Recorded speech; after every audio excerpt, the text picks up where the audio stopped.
로마서 강의 말씀 듣도록 하겠습니다. 그리스도인의 민족사랑 이 제목과 은혜를 나누길 원합니다. 자, 이제 로마서는 이제 새로운 무대로 들어섭니다. 9장입니다. 9장인데, 보통 우리가 믿음으로 어렵다 하는 그 말을 계속 지금 반복이 되고 있는데, 8장까지 해서 어느 정도 이렇게, 논리적으로 이렇게, 정리가 되었습니다. 8장은 어떻게 보면 그에 대한 찬양이었죠. 자, 그런데 이제 우리가 보통 12장 이후부터는 또 이제, 그리스도인의 윤리가 나옵니다. 그러므로 너는 이렇게 살라. 이런 식으로 나와요. 그러다 보니까 그 사이에 있는 9장하고 11장이 뭐냐 이거죠. 9장부터 11장까지 뭔가 한 단락 같은데, 이 단락이 지금 어떤 이스라엘의 구원에 대한 문제를 조금 다루고 있습니다. 이게 뭐냐 가지고 굉장히 신학적인 논쟁이 붙었습니다. 어떤 사람은 그냥 9장과 11장을 부록처럼 취급하는 사람이 있어요. 그러니까 믿음으로 얻게 된 칭의를 다 얘기했고, 이제 이스라엘 구원에 대해서 좀 사족처럼 뭔가 이렇게 덧붙이는 얘기다, 이렇게 얘기하는 반면에, 어떤 사람들은 오히려 9장부터 11장이 핵심이다 이렇게 갑니다. 오히려 1장부터 8장까지가 서론이고, 진짜 바울이 말하고 싶었던 건 뭐냐, 9장부터 11장이다. 핵심이 뭐죠? 이스라엘의 구원 문제였던 거죠. 저는 오히려 이게 더 맞다고 생각합니다. 이게 더 후자가 더 타당하다고 생각해요. 왜냐하면 바울이 지금 로마서 쓰고 있는 상황을 생각해 보십시오. 지금 로마 교회의 교인들에게만 편지를 쓰고 있는 게 아니고, 이 편지를 붙이고 난 다음에 예루살렘을 방문해야 됩니다. 근데 여러분, 이 로마 교회에 그냥 편지를 붙이는 정도가 아니죠. 로마 교회도 사실은 유대인들도 있고 유대인 회당들도 있고 막 그런 겁니다. 사실 로마 교회 하는 말은 예루살렘 교회, 예루살렘을 향하여 하는 말하고 같아요. 근데 바울은 항상 어디 가든 트러블 메이커였습니다. 막 그 율법에 대해서, 율법을 거의 폐기론에 가깝게 얘기하다 보니까, 유대인이 가장 중요한 게 율법이거든요. 그러다 보니까 반민족주의자처럼 이렇게 취급을 받았습니다. 너는 이스라엘 사랑하지 않는 사람, 반민족주의자, 이런 식으로 하고, 그것 때문에 계속 트러블이 있었던 거죠. 어떻게 보면은 지금 뭐예요? 바울의 핵심은 변명하고 싶은 거예요. 나는 아니라는 겁니다. 나는 민족을 사랑한다 이겁니다. 내가 어떻게 민족을 사랑하는지를 보여주고 싶은 겁니다, 지금. 그래서 어떻게 보면은 9장과 11장이 오히려 바울의 본심이 담겨있다. 로마서에 어떻게 보면은 핵심이 담겨있다. 나를 오해하지 말아달라는 거죠. 그래서 그런지 9장을 처음 시작하면서 바울이 쓰고 있는 단어들, 굉장히 극단적인 단어들을 쓰고 있죠. 나에게 큰 근심이 있다. 그죠? 마음에 그치지 않는 고통이 있다. 그냥 나에게 근심이 있다 이렇게 얘기해야 되죠. 근데 큰 근심이라고 얘기했어요. 그건 너무 무거울 정도까지 뭔가 이렇게 자기를 답답하게 만드는 그런 겁니다. 고통이 그냥 고통이 아니에요. 그치지 않는 고통입니다. 아침에 일어나면 뭐예요? 그냥 한숨만 나오고, 뭔가 걸어갈 때도 뭔가 자기가 이렇게 자기 본심이 이게 드러나지 않고 이게 받아들이지 않는 그거에 대해서 굉장히 답답해하고, 또 한편 억울해하고 있죠. 억울한 사람들이 항상 하는 말이 있죠. 거기 앞에 나왔는데, 이것은 거짓말이 아니고 참말이다 이거죠. 이 거짓 아니야. 진짜야, 진짜. 내 말 좀 들어줘. 내 마음 좀 제대로 좀 이렇게 봐줘. 나에 대해 좀 제대로 좀 평가해줘. 이런 거죠.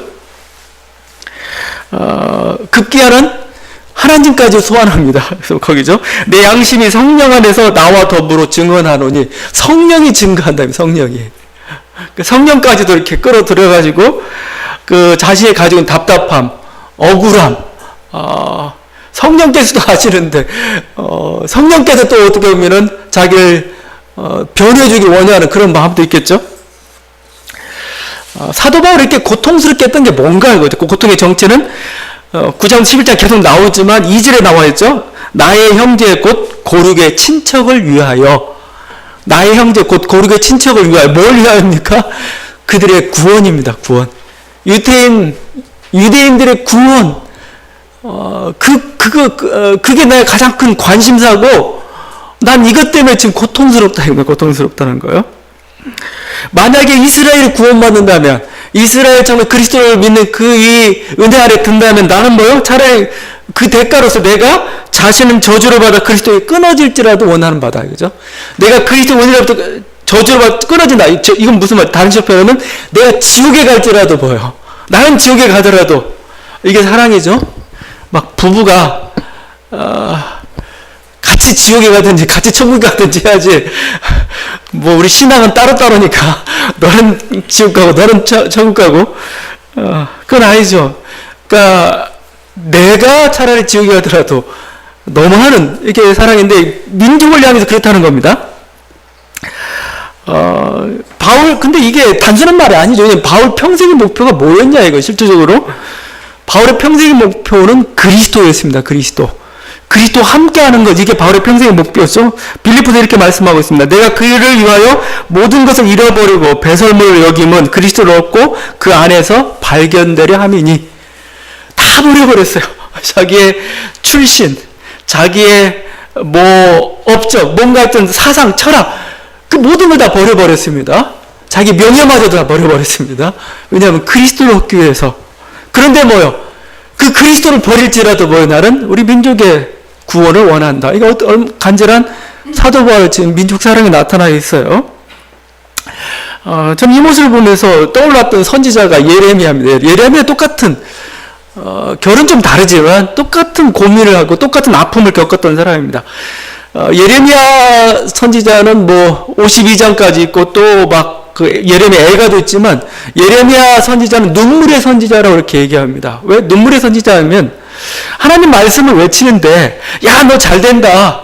야 우리 하나님께서 구원해 주신다. 이 얘기 이런 거 외치면 얼마나 좋겠어요. 그런데 뭐요? 예레미야가 외쳤던 건 아닙니다. 망한다 했어요. 망한다. 바벨론에 망한다 이거든요. 이게 하나님의 뜻이니까 이걸 받아들여라. 이걸 외치고 다녔어요. 사람들이 싫어하죠. 심지어는 반민족주의자, 우리 식으로처럼 친일파 취급을 했습니다. 저 나쁜 놈, 저기 신앙도 없는 놈, 반민족주의 이런 식으로 했던 거죠. 그러니까 답답해가지고 더 이상 나도 말하기 싫다 이거죠. 나도 말하는 게 힘든데 듣지도 않으니 뭐 하겠냐 해가지고 한동안 입을 봉했습니다. 난 말 안 하겠어.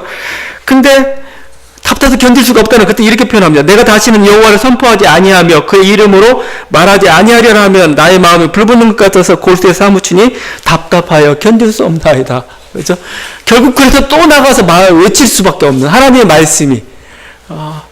자, 그래서 선지자나 바울이나 그들이 민족을 사랑하지 않는 거 아닙니다. 민족을 사랑합니다. 자기 목숨을 내어놓을 정도까지 민족을 사랑합니다. 그러나 사랑하는 방식이 좀 달라요. 방식이. 어떻게 보면 어떤 민족의 어떤 이기심과 어떤 민족의 탐욕이라고 하기 좀 그렇지만 그 방향으로 가는 게 아니고 그리스도 안에 있는 민족, 그리스도 함께하는 민족, 뭐 이제 하나님의 뜻을 성취하는 그 민족, 그런 민족을 사랑하고 민족이 그렇게 되기를 원하고 있어요. 그게 사실은 민족이 사는 길이라고 지금 알고 있는 거죠. 신앙인은 누구보다 민족을 사랑합니다. 그래서 이런 말 있죠. 그리스도 교회는 국경이 없지만 그리스도인에게는 국경이 있다 이거죠. 그게 뭘까? 좀 맞는 것 같아요. 기독교 교리, 기독교의 모든 게 정말 보편적이고 우주 모든 형제까지 향하고 있고 뭐 경계선이 없죠. 그러나 그리스도인, 내가 신앙인이라는 거 나는 뭐야? 예수를 믿는데 그냥 예수를 믿는 게 아니고 한국인으로서 예수를 믿는다는 겁니다. 그게 그 경계가 있어요. 그 경계. 어떻게 보면 이 경계가 저는 우리가 보통 이웃사랑을 표현할 수가 있는데 이웃사랑의 최대치라고 봐요. 자연스러운 이웃사랑에 여러분이 가장 먼저 사랑해야 될 이웃은 누굽니까? 그럼 가정이죠. 가족이죠. 가족. 그 다음은 누굽니까? 거기 갈 수 있는 한계가 민족이라는 겁니다. 민족. 더 이상 넘어가면 좋겠는데 인간이 그럴 수는 없어요. 하나님께서 자신의 역사를 이뤄가는 방식도 민족이란 단위를 통해서 이렇게 이끌어갑니다. 민족은 자기와 마찬가지예요. 사도행전이 이렇게 말씀하고 있죠. 인류의 모든 족속을 한 혈통으로 만드사 온 땅에 살게 하시고 그들의 연대를 정하시며 거주의 경계를 하나하셨으니, 그죠? 한정하셨다 이거죠. 연대, 거주의 경계, 이게 뭐예요? 이게 민족입니다. 같은 역사와 같은 영토와 같은 문화와 환경과 같이 공유하는 그거죠. 그래서 이 민족이 잘 되면 나도 잘 됩니다. 민족이 망하면 나도 망해요. 그러니 하나님이 나를 사랑하면 뭐요? 민족을 사랑해야 되죠. 민족의 운명이 사실 나의 운명이고, 결국 내가 아니면 우리가 하나님 나라 얘기할 때 결국은 그걸 이룰 수 있는 것은 민족 단위예요, 사실은요. 어떻게 보면 이웃 사랑의 가장 확대가 민족 사랑이라고도 볼 수가 있죠.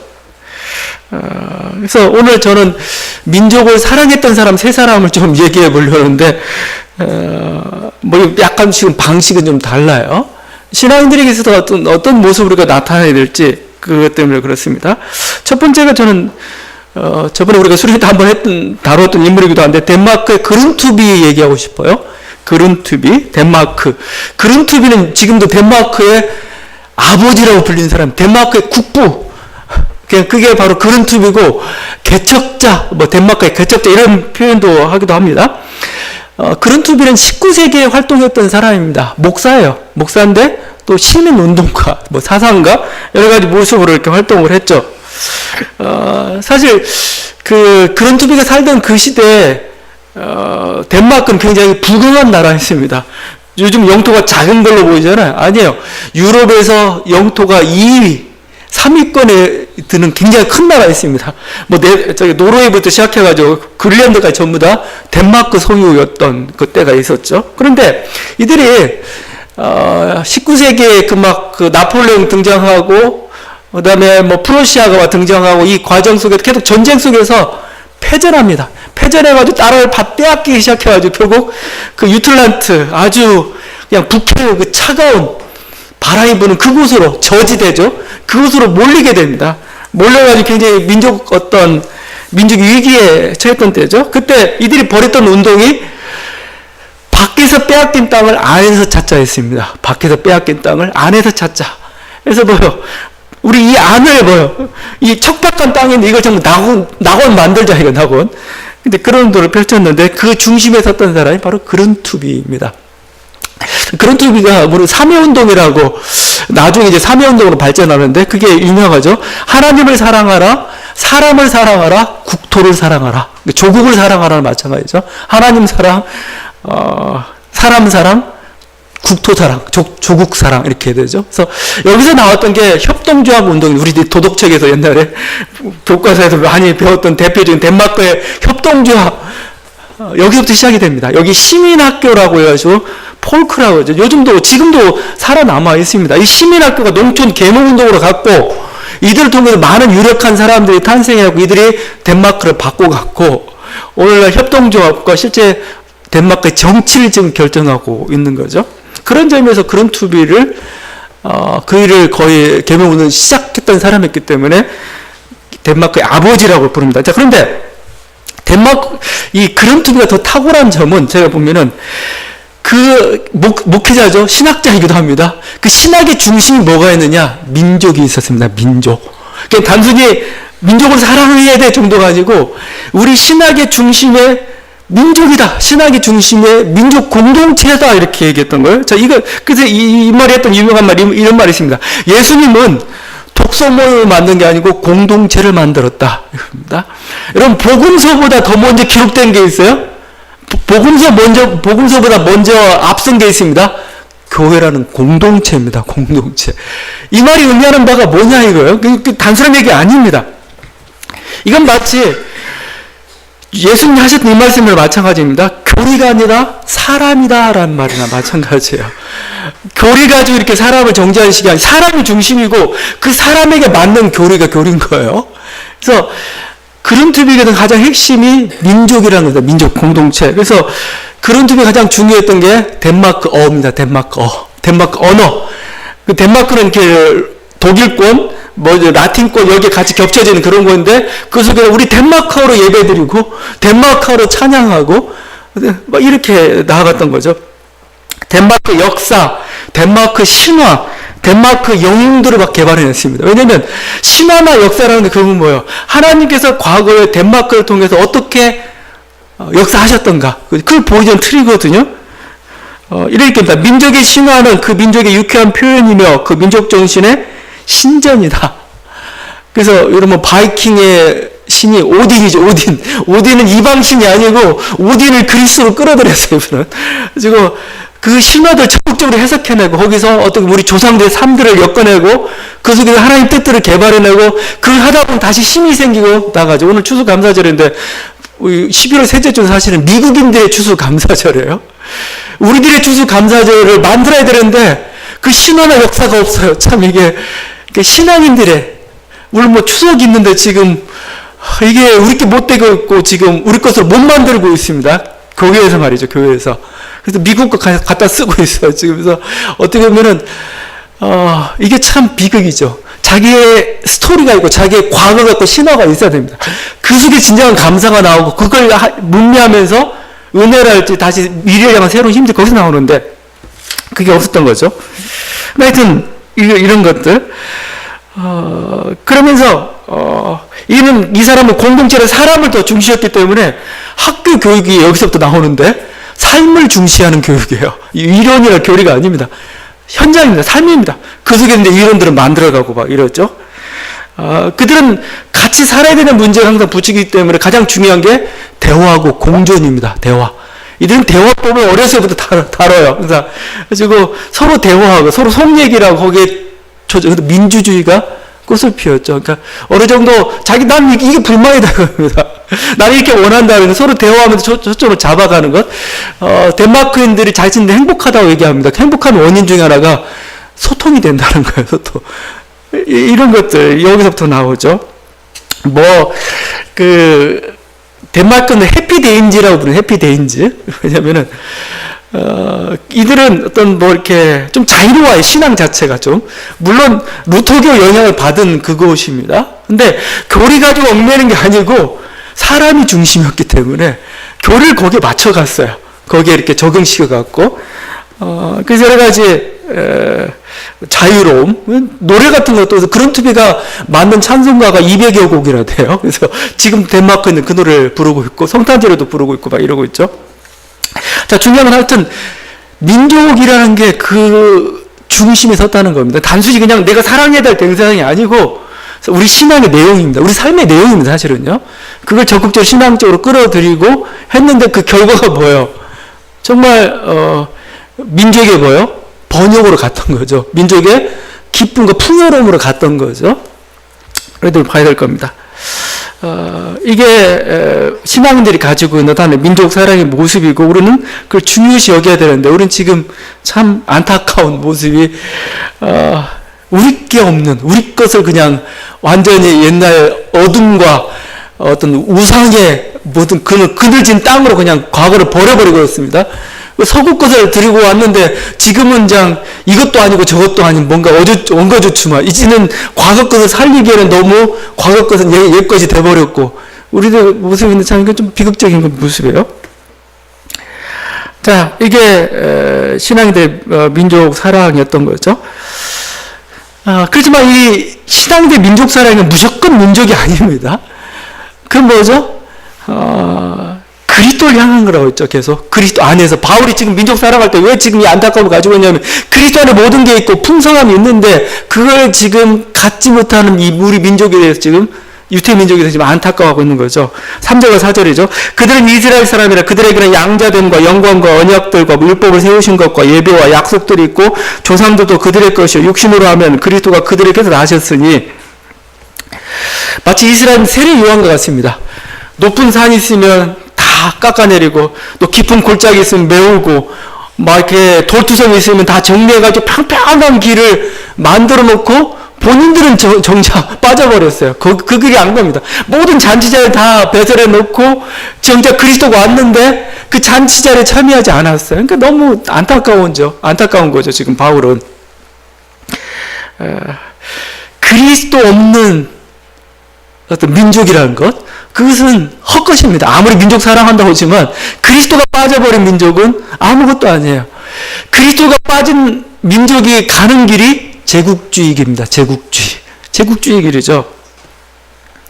그래서 어떻게 보면 민족 사랑한다는 것하고 민족 이기주의하고는 좀 구분을 해야 됩니다. 내가 민족 사랑한다니까 무조건 다 해야 된다. 그건 아니에요. 보네포가 고민했던 민족주의입니다. 보네포가 민족을 사랑했죠. 독일 민족을 사랑했습니다. 그런데 보네포가 지금 막 이렇게 나아갔던 이 민족, 이 독일 민족이라는 건 그 당시 독일 나치 치하에 있었죠. 그러면서 거의 크리스찬들이 거의 90% 넘게 막 히틀러를 지지하고 히틀러를 메시아처럼 취급하고 했습니다. 근데, 보니까 이건 하나님 뜻이 아닌 거고, 이건 그리스도 안에 있는 게 아니에요. 그리스도의 자리에 하여튼 인간의 우상이 자리 잡고 있는 그런 거였죠. 그래서, 보네포가 미국과 영국에 이렇게 순회 강연하고 가다가 이제 독일로 돌아갈 때가 되었습니다. 그러니까 사람들이 말려요. 가지 말라고. 가면 위험하다고. 근데, 그걸 말리고, 그 말리를 뿌리치고 보네포가 갑니다. 가면서 했던 말이 이런 말을 했습니다.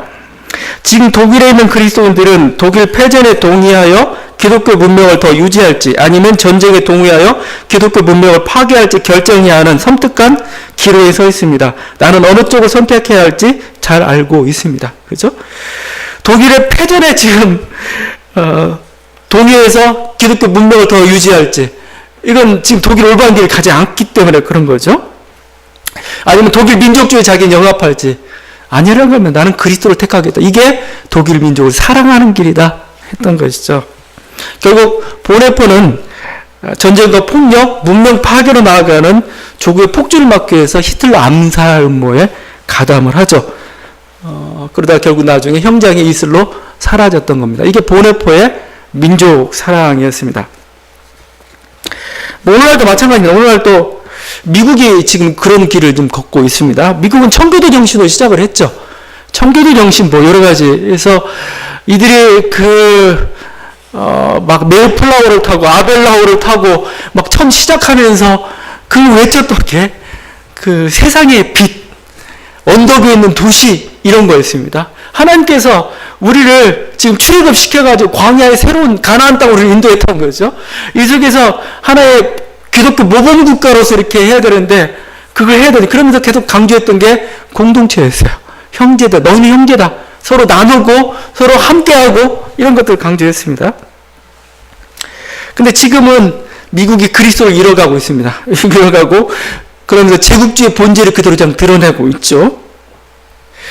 비루하다고 표현하죠. 비루한 트럼프를 통해서 추악한 욕심을 그냥 아주 마음껏 드러내고 있죠. 전에는 자유무역하라고 IMF 통해서 다 빗장을 다 열고 하더니, 이제는 자기가 좀 손해나고 불리하니까 이번엔 아주 다른 불공정한 무역 대책을 내가지고 이렇게 마음대로. 그러니까 이익이 날 땐 자유를 얘기하고, 이게 안 나니까 아주 노골적으로 윽박질러가지고 수치를 조정해라 이런 식으로 좀 나가고 있죠. 자유와 평화를 이렇게 떠버리다가도 지금 한반도에서 남북한이 이제 평화길을 가겠다고 하니까 자기들의 이익을 계산하니까 안 맞아요. 그러니까 자꾸 미적대갈 갖가지 이유들을 갖다 대고 있죠. 결국은 자기 이익이에요. 남북을 분열시켜놔야 무기도 많이 판매해낼 수가 있고, 이 동북아를 자기 세력권으로 끌어들일 수 있다는 겁니다. 민주주의니 여러 가지 얘기하고 있지만, 하여튼 근본 속셈 속에는 그런 게 있어요. 오히려 민주주의를 시키려면 개방을 시켜줘야 오히려 더 민주주의 길을 갈 수가 있는 것이죠. 이건 근본 하원 선거에서도 중간 선거에 나타나고 있지만, 미국의 이렇게 투표 성향들을 이렇게 조사를 했습니다. 조사하게 되면은 미국의 보수 크리스찬들, 거듭났다는 크리스찬들은 대부분 다 거의 70% 넘게 공화당을 지지합니다. 공화당. 근데 공화당, 물론 이게 제가 당 얘기하자는 건 아닌데, 지금 공화당 지지하는 게 뭐예요? 도덕성이나 어떤 공동체를 지금 지향하고 있는 게 아니죠? 굉장히 백인 우파에 자기의 알량한 이익을 대변하고 있는 그거에 대해서 선호하는 식으로 가고 있어요. 더 이상 그들은 세상의 빛이요 언덕의 도시로 설 수가 없죠. 이게 그리스도를 잃어가고 있는 민족의 민족주의죠. 내가 이런 민족 속에서 내가 민족 사랑한다는 건 결국 뭐냐 이거요? 제고를 해봐야 되는 거죠. 우리 민족 또한 마찬가지죠. 우리 민족도 계속 결단을 자꾸 요구하고 있어요. 그리스도를 향한 민족이 될 거냐, 그리스도 안에 있는 민족이 될 거냐, 아니면 그냥 명렬에서 수많은 여타 민족처럼 그 길을 갈 거냐, 이거죠. 그리스도 안에 있다는 건 결국 예수를 믿으라는 그런 얘기죠. 모두가 예수를 믿으라는 얘기도 되겠지만, 단순히 우리 다정교 사회 속에서 이렇게 하긴 좀 어려운 시대를 살고 있어요. 그렇지만 하여튼, 하나의 민족 단위를 통해 하나님께서 원하시고자 하는 뜻이 있어요. 결국 그게 제일 이렇게 단어로 표현한 게 저는 정의, 평화, 사랑, 생명 이다는 것 같아요. 네 개로 하면 어느 정도 정의가 될 것 같아요. 정의로운 민족, 평화로운 민족, 이쪽에 사랑과 나눔이 있는 민족, 그리고 생명으로 번성하는 민족. 이게 하나님 원하는 하나의 민족을 향한 뜻이에요, 뜻. 이것을 이루어가느냐. 저는 이게 그리스도 안에 있는 민족이라고 생각을 합니다. 우리 민족은 하나님을 향한 이 부르심 앞에 순종하고 있는지, 그걸 향해 나아가고 있는지, 우리들이 만약에 민족 사랑한다 하면은 바로 이 방향으로 이 민족이 갈 수 있도록 우리는 그렇게 기도하고 나아가야 된다는 거죠. 마지막 한 사람을 좀 더 들고 싶은데, 신앙적인 민족 사랑을 잘 보여줬던 사람, 저는 안중근 같아요. 안중근 의사. 안중근의 어떤 그 민족을 사랑하는 마음, 또 그 가운데서 민족을 사랑하기 위해서 걷기 위해서 가장 바탕이 됐던 건 사실은 신앙이었습니다. 신앙. 그리고 그리스도가 바라봤던 하나의 어떤 평화의 세계에 대한 그 그림이었던 거죠. 안중근은 세례를 받았죠. 세례명이 도마인데, 단순히 그냥 천주교인 정도가 아니고 굉장히 신실했던 하나의 신앙인이었습니다. 그래서 누가 그렇게 물어봤어요. 취조가지고 이토 히로부미 쏠 때 너 기도했냐라고 물어봤더니 기도했다고 얘기하면서 이렇게 나는 매일 기도한다 합니다. 매일 기도한다 하면서 사실 이토 히로부미를 쏘기 위해서 이 총알을 8발인가 장전을 하는데 그 총알 하나하나에다가 십자 모양을 새깁니다. 십자 모양을 새긴 걸 우리는 이제 저건 십자가를 새긴 거야 라고 했지만, 하여튼 여러 가지 의도가 있지만 하여튼 총알 하나에다 십자 모양을 다 새겼어요. 그게 더 치명상을 입히기 위해서 했다는 사람도 있고, 우리 이제 신앙이니까 저건 그리스도 이름으로 지금 뭔가 그 일을 감해왔구나. 그러면서 하나하나 기도하고, 나중에 정말 자기 총알을 맞고 이토호가 죽었다는 말을 듣고 이렇게 얘기합니다. 조국에 대한 의무를 다했습니다. 저를 도와주니 하나님께 예배드립니다 하면서 항상 기도했던 그 사람입니다. 안중근은 1910년 3월 26일 날 사형 집행을 당합니다. 근데 안중근이 사실 죽기 원했던 날은 3월 25일이었어요. 3월 25일이 뭐였냐면 성금요일이었습니다. 이제 부활절 막 시작되는 성금요일이었어요. 그러니까 자기는 성금요일날 자기를 죽여달라고 얘기했어요. 근데 아마 그 의도는 뭐였을까? 민족의 재단 앞에 마치 자신을 바치는 것처럼 예수 그리스도가 갈보리에서 바쳤듯이 그런 의도도 있지 않아서 그런 해석도 하기도 하고 그렇습니다. 그 정도 제가 신실했던 사람이죠. 그래서 이제 하다 보니까 너 신앙인데 어떻게 사람을 죽이냐, 그걸 죄라고 생각하지 않느냐라고 하니까 안중근이 이런 얘기했어요. 보네포의 이론보다 더 앞섰다고 생각하는데 이렇게 합니다. 남의 나라를 탈취하고 사람의 생명을 빼앗으려는 자가 있는데도 수수방관한다는 것은 죄악이므로 나는 그 죄악을 제거한 것 뿐이다. 그죠? 더 큰 죄죠. 더 큰 죄를 범하고 그 사람들을 뺏어가고 있는데, 보네포가 이런 얘기했죠. 왜 그 짓 했느냐 하니까, 지금 미친 과학의 운전사가 지금 버스 운전하고 있는데, 그럼 다 죽는다. 저 사람 끌어내야 사람이 살 거 아니냐 이거였죠. 똑같은 논리 속에서 얘기를 했던 겁니다.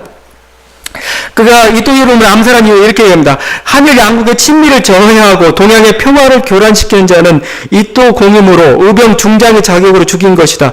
나의 희망은 동양 평화를 실현하고 나아가 5대양 6대주의까지도 모범을 보이는 것이 목적이다 라고 얘기했어요.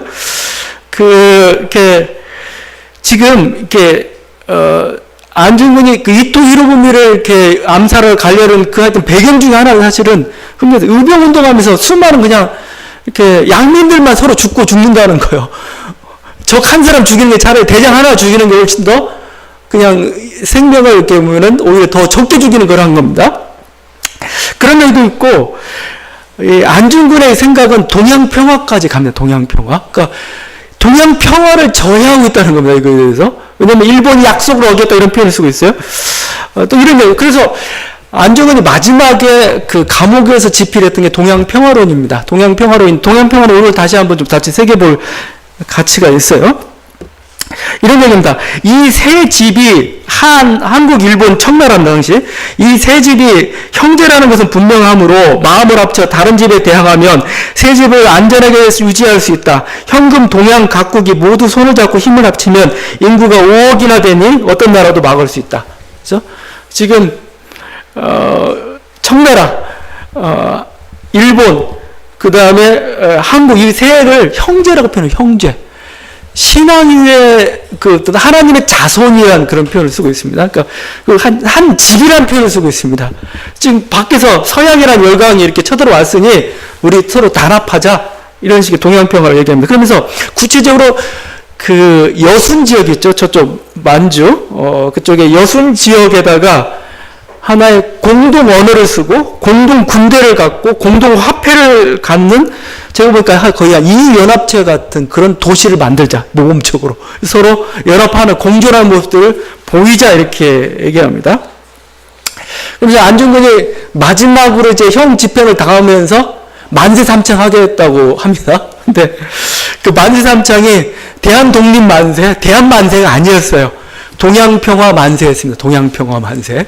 그러니까 물론 그건 이제 거부를 당했다고 하는데 하여튼 뭐 했다는 말도 있고 하는데 그냥 대한독립 만세가 아니고 동양평화 만세 하면서 이렇게 생을 마치려 했던 것이죠. 그러니까 제가 지금 이 얘기를 하는 것은 하나에게 민족 이기주의로 간다면 대한독립 만세일 수도 있죠.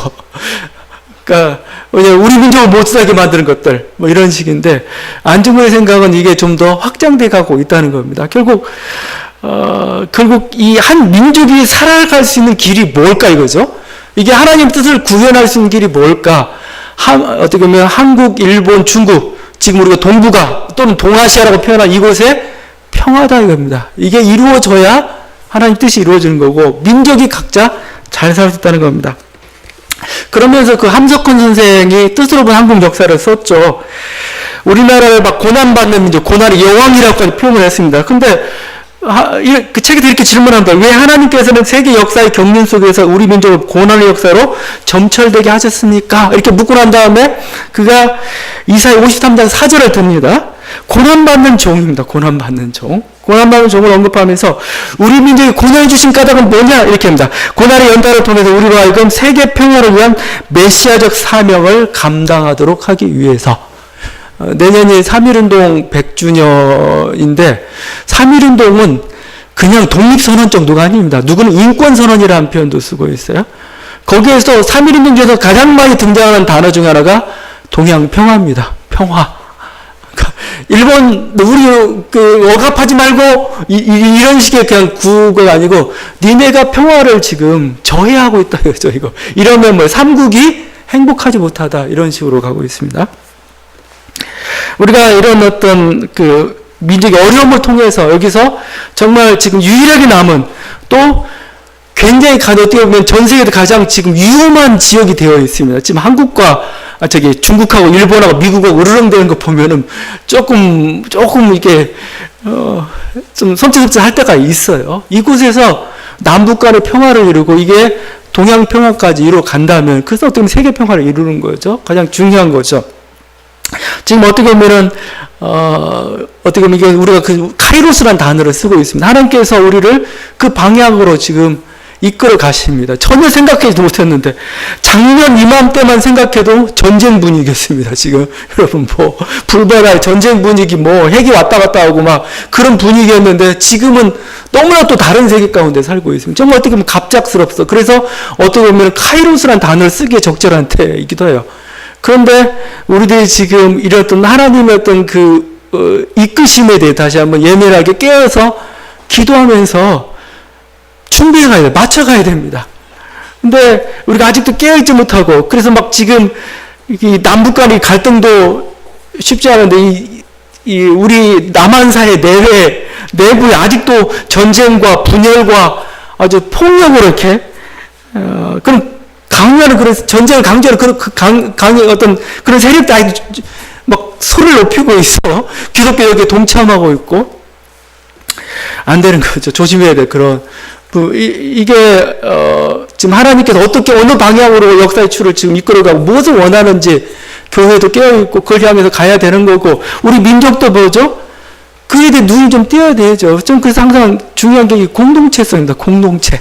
민족이란 그 공동체, 이게 배타적이고 뭔가 강요하는 그게 아니고 서로 함께 공존을 해야 된다는 거죠. 함께 살아야 된다는 거죠. 그런 민족이죠. 그게 우리들이 깨어있고 나가야 되는데, 아직도 내 땅, 아직도 내 것, 아직도 나누기 싫고, 아직도 나는 대화하기 싫고 소통하기 싫고 오직 자기 것만 강요하고, 아직 그게 준비가 안 되는 거죠. 실질적으로 자기 걸 어느 정도 양보해야 될 줄도 알고, 자기 생각이랄지 서로 공존하는 것도 우리가 배워가야 공동체가 사실은 이루어질 수가 있죠. 내가 많이 가졌으면 조금씩 나눠주기도 하고, 자기가 많은 권리를 가지고 있으면 조금씩 낮추기도 하면서 이것들이 좀 할 때, 그래야 공동체가 온전히 유지가 되는 거죠. 성서에서 이스라엘에서 하나님이 가난한 자, 약자 그 얘기를 계속하는 이유는 사실 공동체성 때문에 그래요. 가난한 자를 생각하는 그거 하나만 딱 초점을 맞춘다면 뭐예요? 실제적으로 그 공동체는 저절로 이루어집니다. 하나는 되는 거고, 그래서 민족은 뭐예요? 평화롭고 민족은 번영할 수 있는 기틀이 바로 거기서부터 만들어지는 거죠. 다시 한번 저는 그래서 기도가 이쪽 그냥 와다 하루키가 동아시아 집이라는 표현을 썼어요. 동아시아 집. 한 집입니다. 한 집.